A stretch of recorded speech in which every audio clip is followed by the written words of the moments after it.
Survival એટલે ટકી જવું, નભી જવું. પછી એ ધંધો હોય, સમાજ હોય કે પરિવાર હોય, ટકી જવું અને નભી જવું. તો કોણ ટકી જશે અને કોણ નભી જશે? તો ફિટેસ્ટ શબ્દ છે એટલે કે જે યોગ્ય હશે, જે લાયક હશે અને જે શ્રેષ્ઠતા તરફ જતો હશે અથવા શ્રેષ્ઠ હશે એ ટકી જશે. કાચા પોચાનું કામ ચાલશે નહીં.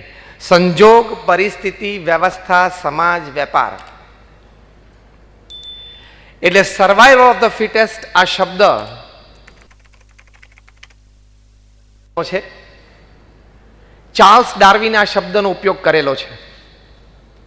જ્યારે ઉત્ક્રાંતિનો ક્રમ એમને સમજાવ્યો, ઉત્ક્રાંતિનો ક્રમ સમજાવવા માટે કે અત્યારે પૃથ્વી ઉપર માણસ છે એ આ કક્ષાએ પહોંચ્યો, તો ઉત્ક્રાંતિ જે રીતે થઈ એમના કહેવા પ્રમાણે વાનરમાંથી મનુષ્ય થઈ આવ્યો.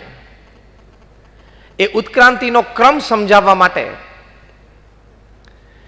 અને એ ઉત્ક્રાંતિના ક્રમમાં ઘણા બધા પ્રાણીઓ એટલે કે ઘણી બધી ફાઇલમ એ ડિસઅપિયર એટલે કે ગુમ થઈ ગઈ, નષ્ટ થઈ ગઈ.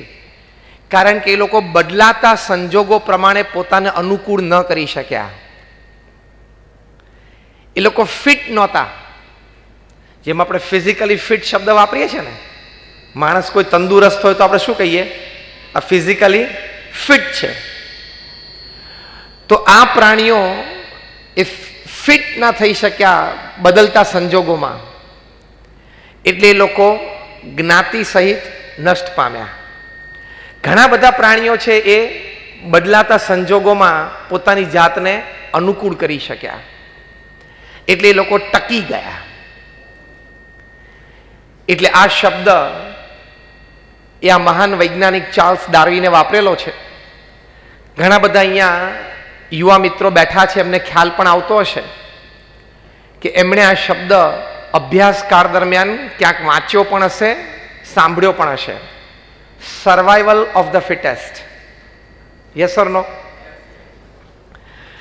એટલે કે જે શ્રેષ્ઠ હશે ને એ ટકશે, જે યોગ્ય હશે એ ટકશે, જે લાયક હશે ને એ ટકશે, બાકી બીજા કોઈ ટકી શકશે નહીં. તો આ એક વાસ્તવિકતા છે. પણ જો લોકો સર્વાઈવલ માટે કેટલો પ્રયત્ન કરે છે, અને કરવો જ જોઈએ, ટકી રહેવા માટે, પછી માર્કેટની પરિસ્થિતિ બરોબર ન હોય અથવા તો સંજોગો પ્રસંગો વ્યક્તિગત પારિવારિક જીવનમાં પ્રતિકૂળ હોય, તો એ ટકી રહેવા માટે લોકો પ્રયત્નશીલ છે અને પ્રયત્નશીલ રહેવું જ જોઈએ. કારણ કે તમે સર્વાઈવ ન થાઓ તો એ જીવતી જાગતી લાશ સમાન મૃત્યુ આવે. સર્વાઈવલ માટે લોકો કેટલું કરે છે. અમારા ગુરુ મહંત સ્વામી મહારાજ ઉપર એક પત્ર આવેલો.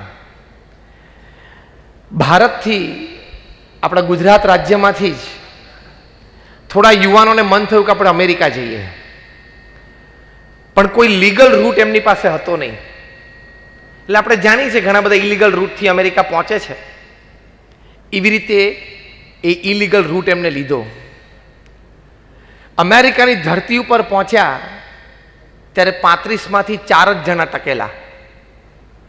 ઘણા બધાને મેક્સિકો બોર્ડર ઉપર શૂટિંગમાં મારી નાખવામાં આવ્યા. ઘણા બધા 2-4 જણાની તબિયત બગડી, બહુ બીમારી આવી અને એમનું મૃત્યુ થયું. થોડાકને વળી કેદી બનાવી લીધા. પણ 4 જ જણા અમેરિકાની ધરતી ઉપર પહોંચેલા. એમણે મહંત સ્વામી મહારાજને એક પત્ર લખ્યો.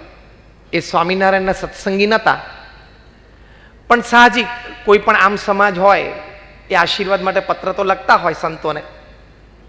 તેમણે પત્ર લખ્યો કે આવી રીતે અમે પહોંચ્યા છીએ. હવે આ પરિસ્થિતિ, સર્વાઈવલ માટે લોકો કેટલો પ્રયત્ન કરે છે. મહંત સ્વામી મહારાજે આ પત્ર વાંચ્યો. પત્ર વાંચવાનું પૂરું થયું એટલે મુલાકાતમાં એક વ્યક્તિ આવે. એમણે કહ્યું કે સ્વામી, મારે અમેરિકા જવું છે, મને આપ આશીર્વાદ આપો. મહંત સ્વામી મહારાજે પૂછ્યું કે લીગલી જવાના છો કે ઇલીગલી જવાના છો? એટલે તરત એમણે કહ્યું કે સ્વામી, લીગલી તો મારી પાસે કોઈ વ્યવસ્થા અથવા તો રૂટ નથી, એટલે હું ઇલીગલ જવાનો છું.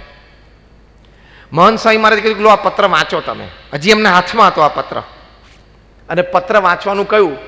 પેલા ભાઈએ વાંચ્યો કે આવી પરિસ્થિતિમાં અમેથી નીકળીને ત્યાં પહોંચ્યા છીએ. મહંત સ્વામી મહારાજે પૂછ્યું કે હજી તમારે જવું છે? ત્યારે પેલા ભાઈ કે સ્વામી, આવું તો બધું થયા કરે, પણ નક્કી છે જવું તો છે જ. સર્વાઈવલ, ટકી રહેવા માટે માણસ શું નથી કરતા? ચોક્કસ પ્રયત્ન કરવો જોઈએ, પણ ઇલીગલી કોઈ તમે પ્રયત્ન કરો તો એ યોગ્ય નથી. એ આજે નહીં તો કાલે તમને ચોક્કસ નડી શકે છે. પણ યોગ્ય હશે, લાયક હશે, એ જ ટકશે. કોઈ પણ પ્રકારની અયોગ્યતા, કોઈ પણ પ્રકારની ઓછી લાયકાત એ તમને શ્રેષ્ઠ રીતે, એટલે કે ટોપ પર ટકી રહેવામાં ઘણી બાધારૂપ બનશે. તમે ઇતિહાસના પન્ના તપાસો તો બહુ ગંભીર અને કટોકટીની પરિસ્થિતિમાં ઘણા બધા મહાપુરુષો જે રીતે ટક્યા છે, unbelievable stories on the pages of history, unbelievable. કે કેવા સંજોગો અને પરિસ્થિતિમાં મનોબળ દ્રઢ રાખ્યું છે,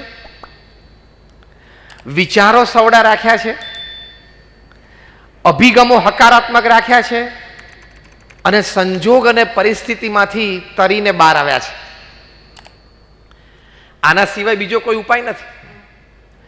અબ્રાહમ લિંકન 16 વખત ઇલેક્શન હાર્યા, સળંગ 16 વખત. પછી કોઈ માણસનું કલેજું રહે? કોઈ વ્યક્તિ 17મી વખત ફોર્મ ભરે?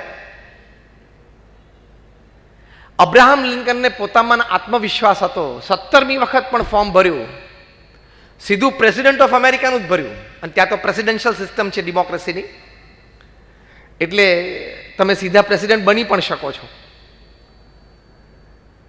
અને અબ્રાહમ લિંકન ઇલેક્શન જીત્યા અને અમેરિકાના રાષ્ટ્રપ્રમુખ બન્યા.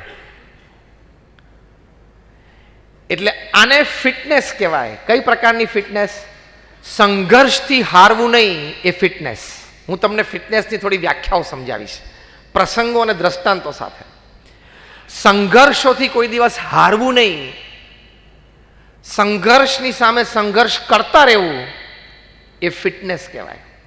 જેમ જીમમાં જઈને તમે ફિઝિકલ ફિટનેસ ડેવલપ કરો છો ને, એમાં બધી મેન્ટલ અને ઇમોશનલ ફિટનેસ છે. તો પહેલી વાત, સંઘર્ષથી ડરવું નહીં, સંઘર્ષથી હારવું નહીં, અને સંઘર્ષ હંમેશા કર્યા કરવો.